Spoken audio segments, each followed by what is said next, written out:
Jadi rukun iman yang intinya depannya sama belakangnya itu udah ke bawah semua. Dan saya mau tanya, kalau tadi al-Islam semuanya zahir, benar ya? Kalau iman naruhnya di mana? Percaya itu di mana? Hati, jangan di sini, pusing kepala kita.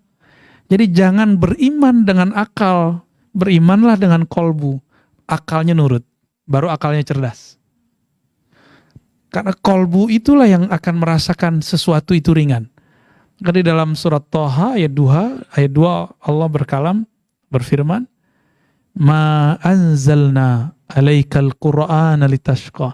Kami tidaklah turunkan Quran bagimu untuk menyulitkanmu. Quran itu justrunya bikin bahagia, happy. Tapi kok hari ini orang belajar Quran jadi kaku. Tashqa itu artinya bikin kamu kaku, tidak bahagia, nggak happy. Kan lawan dari syaqawah itu sa'adah. Sa'adah itu happiness. Jadi kalau orang belajar agama terus nggak happy, ada masalah dalam dia ngaji. Ya, punya teman nggak ketika dia mohon maaf ya ngaji, jadi soleh, jadi alim, jadi hijrah, terus tiba-tiba jadi kaku? Ada? Kalau iya berarti ada metode belajarnya yang bermasalah. Bukan hijrahnya yang salah. Karena berguru itu penting. Al-isnad minad din. Berguru bersanad itu penting. Jadi fanzur amman ta'khuzuna dinakum. Fanzuru amman ta'khuzuna dinakum. Perhatikan kamu ngambil agama ini dari siapa. Belajar dari siapa. Jadi berguru itu penting. Mereka cari guru yang sudah masuk ke dimensi kolbu. Ya. Mulai masuk ke dimensi kolbu. Apa indikatornya? Kalau al-Islam tadi indikatornya udah bagus. Sunnah, bid'ah, sah, batal, boleh, tidak boleh. Banyak kan Ustadz ngomong ini gak boleh, ini halal, ini haram, itu bagus. Tapi itu baru awal. Itu seperempat agama di situ. Seharusnya dia meneruskan kepada yang kedua, dimensi kolbu. Apa dimensi kolbu? Dimensi kolbu itu tidak hanya mempersoalkan sah, batal. Ya, pertanyaan sederhana aja. Kalau di kolbu itu, kamu nyaman gak? Gitu. Kamu bahagia gak? Are you happy? Gitu. Kamu bahagia gak sih? Coba tanya orang-orang yang sekarang ya beragama itu, dia sebenarnya bahagia atau tidak? Ya, fadal. Ya, wah ini suaranya ditunggu nih habis ini nih.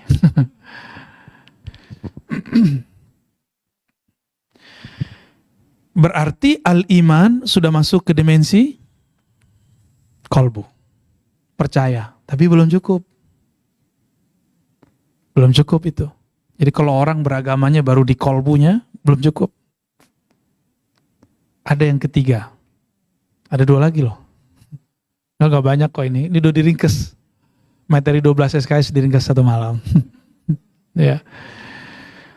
Yang ketiga itu Jibril bertanya mengenai al-ihsan. Ihsan secara harfiah berarti membaguskan sesuatu, menyempurnakan sesuatu, mengindahkan sesuatu. Apa maknanya? Nabi gak menerjemahkan secara harfiah, secara letterlek, secara bahasa. Nabi menjawab, ihsan itu ketika engkau menyembah Allah, engkau merasa memandang Allah. Tapi Allah kan bukan fisik, gimana yang memandangnya? Gimana cara mandang Allah? Kalau ini yang hadir kan ada wajahnya nih, ada yang bisa dilihat. Tembok ada yang bisa dilihat. Pemandangan gunung ada yang bisa dilihat. Langit bisa dilihat. Allah apa yang dilihat? Ternyata ada ayat. Kullu syai'in halikun. Segala sesuatu binasa. Segala sesuatu itu sebenarnya tidak ada eksistensinya. Illa kecuali wajhu rabbik, ya. Wajah Allah Subhanahu wa ta'ala. Wajah di sini apa? Coba. Wajah ini fungsinya apa? Apa fungsi wajah? Memandang, dipandang. Kita kalau ketemu orang yang kita pandang apa? Dengkulnya apa? Mukanya? Wajahnya ya. Maka wajah itu dalam bahasa Arab adalah arah yang dilihat. Maka kita mandang orang itu mandang wajahnya. Allah itu bukan fisik, maka yang dipandang dari Allah itulah disebut wajah Allah. Makan, saya kemudian memandang air ini adalah ciptaan Allah. Maka saya sedang memandang wajah Allah. Sederhana? Ya. Apa yang terjadi hari ini pada kita, ini bukan kehebatanku, tapi ada peran Allah. Kira-kira seperti itu. Gak usah jauh-jauh deh. Kumis sama jenggot tumbuh kan, yang cowok-cowok. Raffi punya ini gak brewok biasanya ya? Oh berarti ada darah-darah sononya kayak gitu. Coba, ini manjang gak? Enggak manjang ya? Kalau Daulay itu masih zuriat ya? Bukan ya? Tapi hadarim. Oke. Inti kayaknya yang berewok-berewok juga deh. Iya benar. Syukur. Dikit ya. Ini manjang? Enggak. Ini manjang. Pernah manjangin enggak? Pernah narikin enggak? Enggak kan? Kenapa ini memanjang, ini tidak? Pernah urus enggak? Kan ribet nih tiap berapa hari. Ya. Ya, bagi Gia, ini berapa kali seminggu nyukur? Tiap hari. Tuh ribet kan?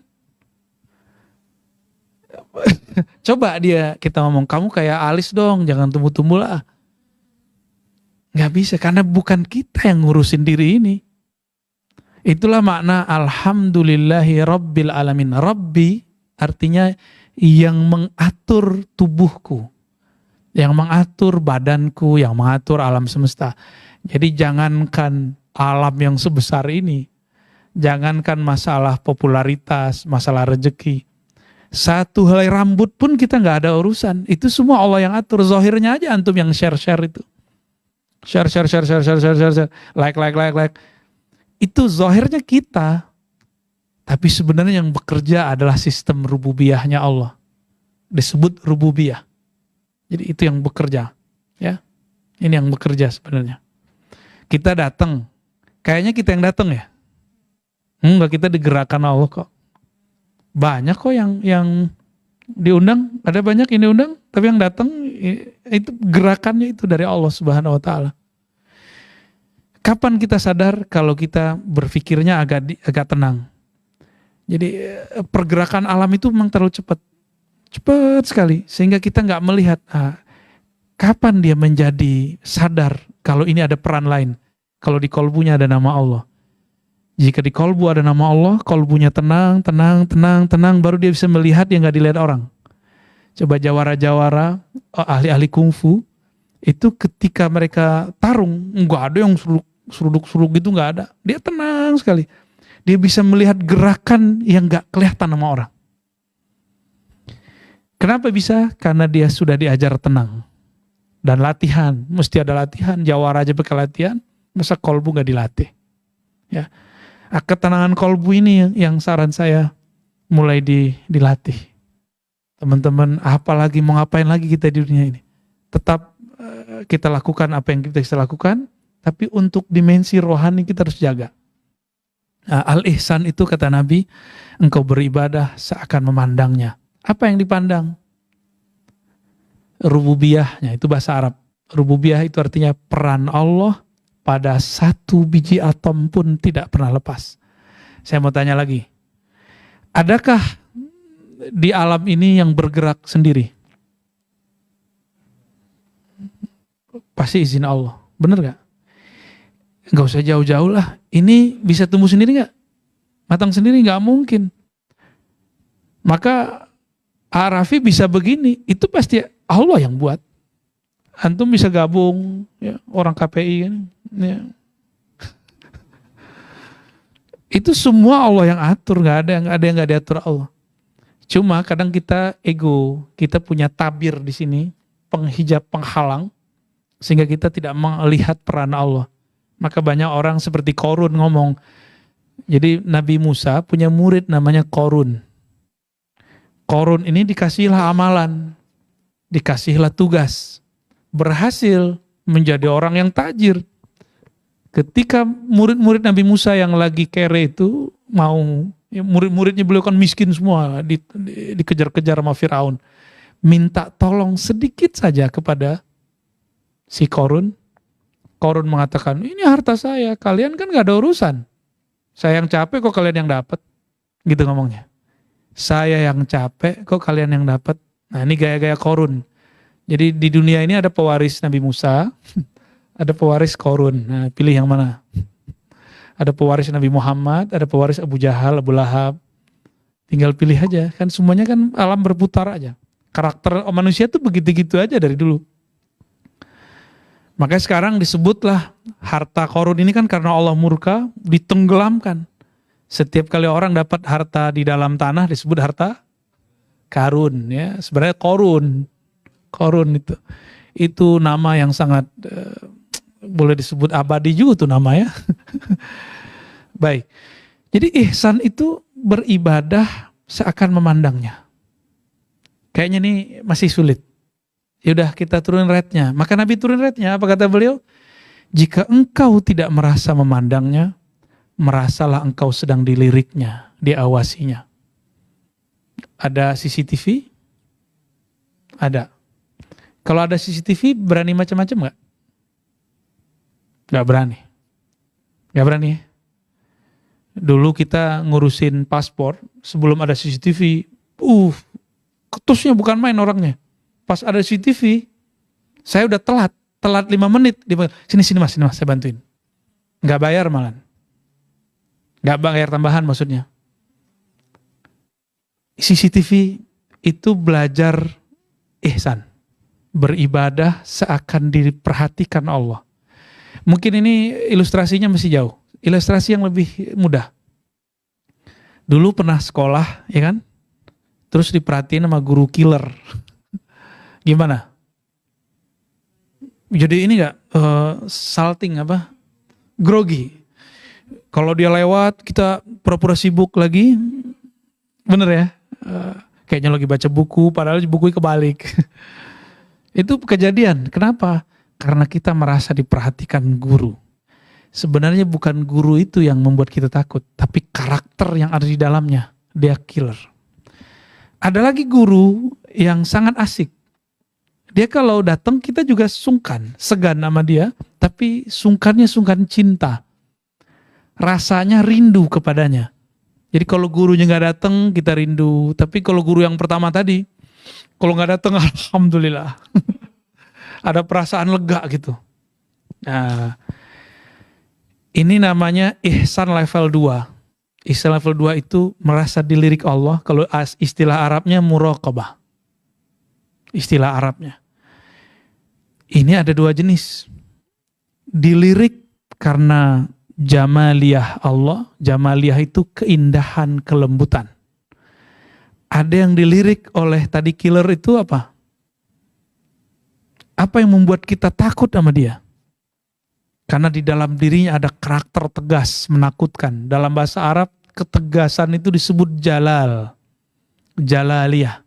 Kelembutan, keindahan disebut dengan jamal. Jamaliyah. Pernah jatuh cinta kan? Gimana mas? Seneng? Kalau kita lagi duduk nih, terus ada yang di sono merhatiin, gimana perasaannya? Senang itu. Dan bajunya dibagus-bagusin nggak? Nah, itu indikator orang mendapatkan ihsan. Jadi kita kalau dapat ihsan, kita bagus-bagusin. Apa yang bakal dipandang? Karena yang memandangnya makhluk fisik, maka yang kita baguskan fisik. Kalau Allah mandangnya apa? Innallaha yanzuru ila qulubikum. Allah memandang ke dalam kolbumu. Saya baru betul-betul utuh belajar kolbu itu selama pandemi. Karena saya dapat guru yang unik. Guru yang kalau sebelumnya guru-guru saya rata-rata pakai serban, pakai kopiah, pakai gamis, pakai koko. Ini enggak. Ya, agak aneh lah ya. Abang udah ketemu bang ya? Gimana? Unik gak? Unik. Beliaulah yang mengajarkan saya bagaimana memandang orang, jangan pandang sisi fisiknya. Pandanglah sisi rohaninya. Dan itu butuh kebeningan hati. Butuh kebeningan hati untuk memandang itu.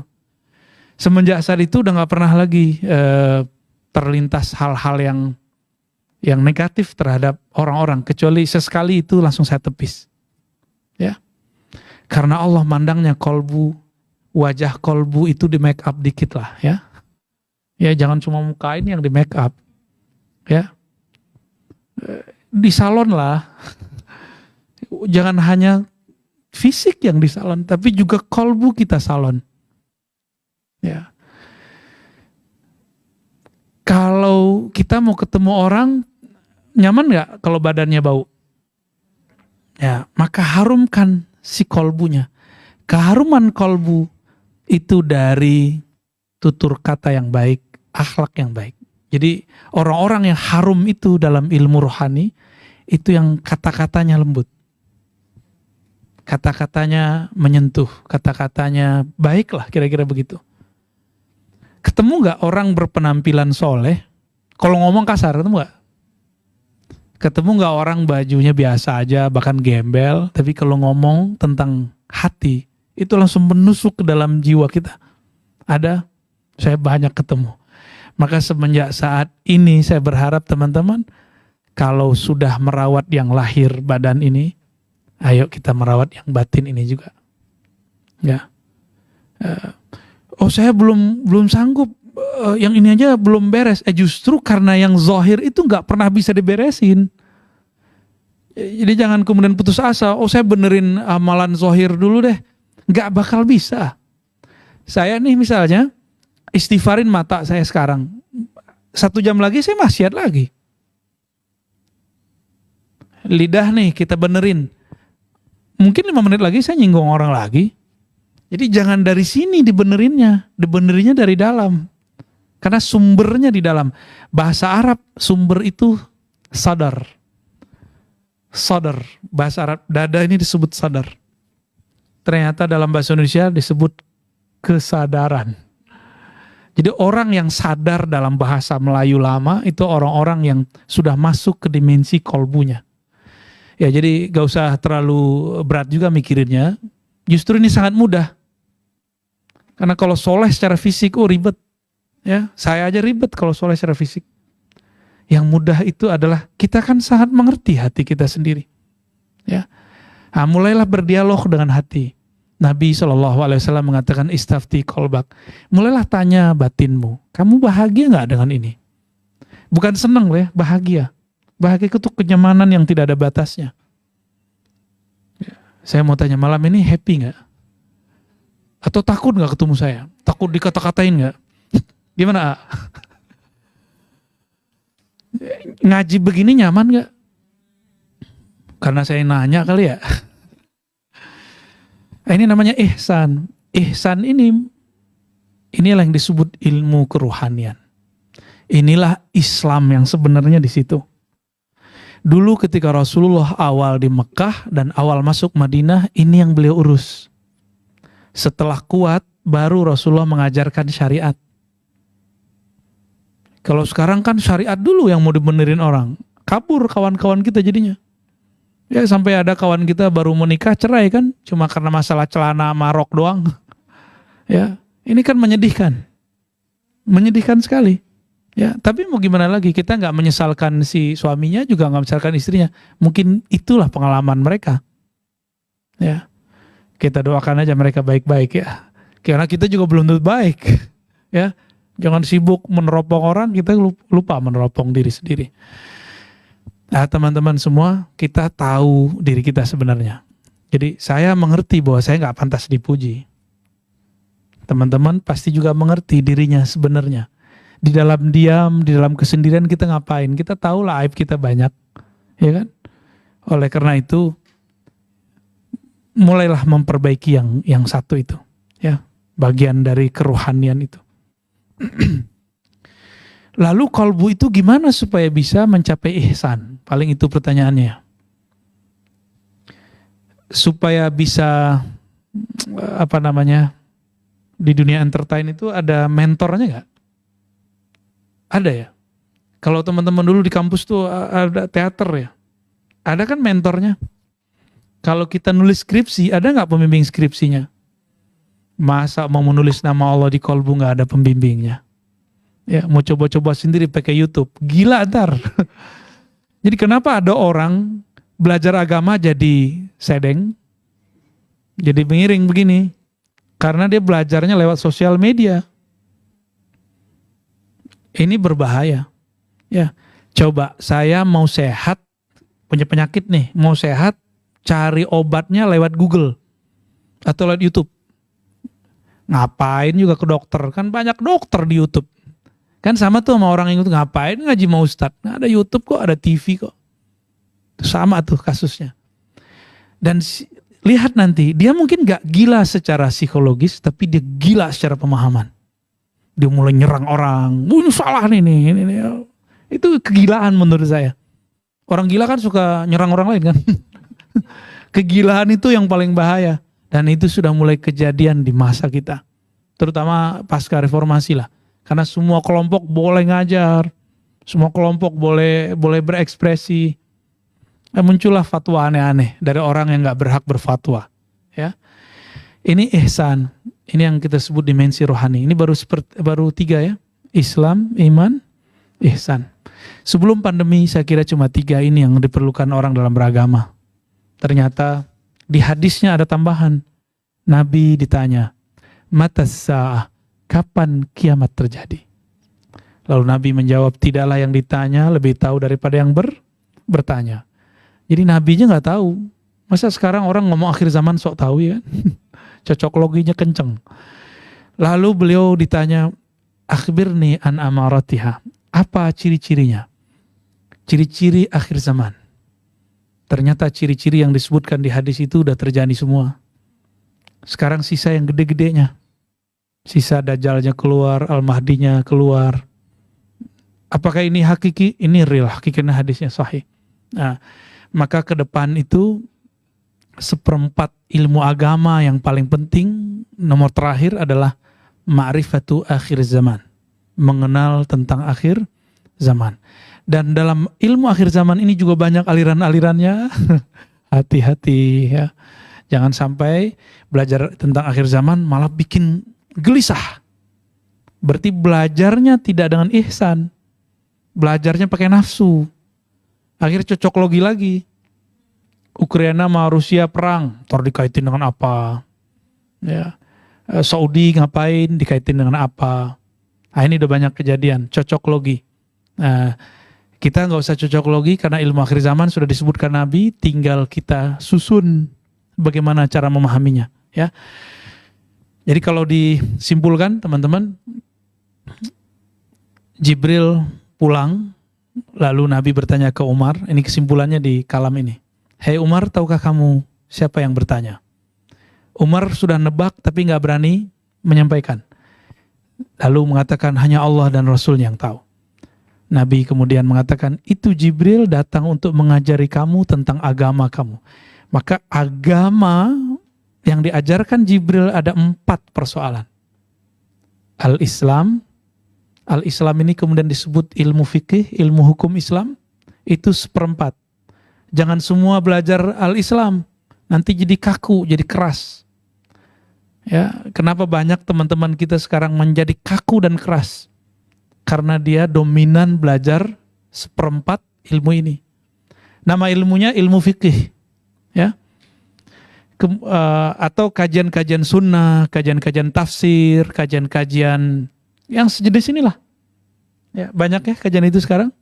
Nah, ini 1/4. 1/4 yang kedua, al-iman. Ini ilmu tentang akidah, memantapkan keyakinan. 1/4 ketiga, al-ihsan, ilmu ruhani. Ilmu ruhani. Nah, ilmu ini tidak banyak yang mengkaji, karena rahasia Allah Subhanahu Wa Taala. Ilmu ini yang bisa membuat orang merasakan manja-manja sama Allah. Hanya ilmu inilah yang membuat orang gak pernah kesepian di batinnya. Selama-lamanya dia bahagia selama-lamanya. Sekali dia kenal Allah, selama-lamanya dia kenal Allah. Sekali dia pernah merasakan Allah bersamanya, selama-lamanya dia akan merasakan kebersamaan dengan Allah. Itu ihsan. Sekali saya sholat nih, merasakan sentuhan dahsyat ketika beribadah, itu rasa gak akan pernah hilang sampai mati. Kecuali kufur nikmat dan khianat kepada Allah. Ya, ada orang yang kufur nikmat. Ya, saya punya murid dulu mimpi ketemu Rasulullah berkali-kali, bahkan dalam sholawat ketemu Rasulullah dalam keadaan jaga. Bukan Rasulullah jadi fisik, enggak, rohaninya bisa melihat itu. Biasanya dia cuma melihat dalam keadaan mimpi, sekarang kekuatan rohaninya bisa menembus alam yang sadar. Makanya jangan heran nanti kalau ada orang mimpi ketemu Rasulullah, itu benar. Ya. Tapi kufur nikmat. Sekarang dia berkhianat. Ya. Malah jelek-jelekin kita. Ya, ngata-ngatain kita. Dia lupa habis diajarkan zikir, dia langsung bertemu Rasulullah malamnya. Ya. Maka teman-teman, nikmat itu tidak hanya nikmat fisik, juga ada nikmat rohani. Capek nggak kalau tiba-tiba orang minta foto terus yang ditolak ya? Itu mereka merasa dapat nikmat ketemu idolanya. Tapi yang pantas tentunya, jangan yang ditarik-tarik ya. Itu mereka kayak dapat nikmat, wow, idolaku nih, foto gitu.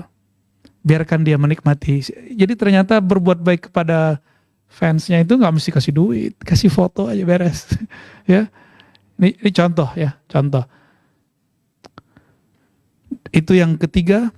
Yang keempat tadi tentang ilmu akhir zaman. Nah, akhir zaman ini manhajnya harus disebut manhaj nubuwah. Jadi bukan dengan aliran politik, bukan dengan memberontak, bukan dengan buat khilafah abal-abalan, tapi khilafah ala minhajin nubuwah. Khilafah berdasarkan manhaj kenabian. Kenabian itu dimensinya rohani, tidak dengan cara nyakitin orang, tidak dengan cara memberontak suatu negara, tidak dengan cara menghina simbol-simbol negara, enggak. Maka pejuang-pejuang khilafah menghina negara, berarti dia enggak syukur. Berarti minhajnya bukan minhaj. Manhaj itu artinya sistem. Sistem berfikirnya bukan fikir ala Nabi. Ya, ada sekarang ustadz menghina bendera? Ada. Itu syirik lah. Syirik dari mana? Emang kalau hormat ke abang saya syirik? Dibuat-buat hadis palsu sama dia, ya nggak tahu hadis apa enggak tuh. Tapi orang Arab kan kira hadis, walaupun dia nggak nyebut hadis. Ya, cium tangan bagian dari separuh sujud, itu kan aneh. Ada orang yang coba-coba membuat begitu. Kalau nggak suka cium tangan, ya tolak aja, nggak usah buat-buat kalam baru. Ya, ada yang mulai kemudian mempersoalkan falsafah negara Pancasila. Ini aneh ini. Dia menganggap Pancasila itu tandingan Quran. Ya salam.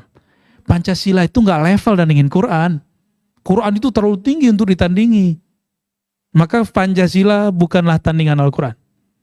Ya, jadi ma'rifat akhir zaman ini bisa mensterilkan cara berpikir kita supaya kita nggak jadi ekstrim, berpikirnya tidak nggak aneh-aneh. Ya, kita syukuri negeri ini.